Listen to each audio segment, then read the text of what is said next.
Seribuan anak yatim berkumpul di Stadion Pertaarun Gas, Lok Semawe.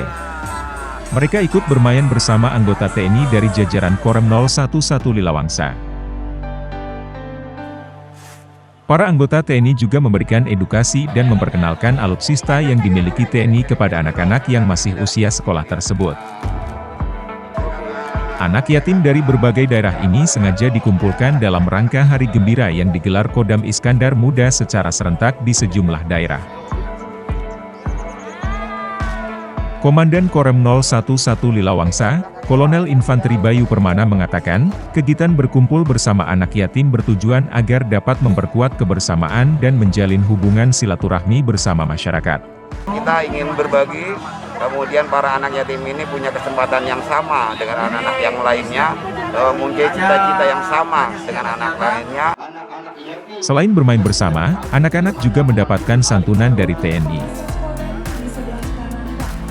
Mereka diharapkan terus semangat, gembira dan memiliki harapan yang sama dengan anak-anak yang lain. Dari Lok Semawe, Tim Liputan Aceh Video melaporkan.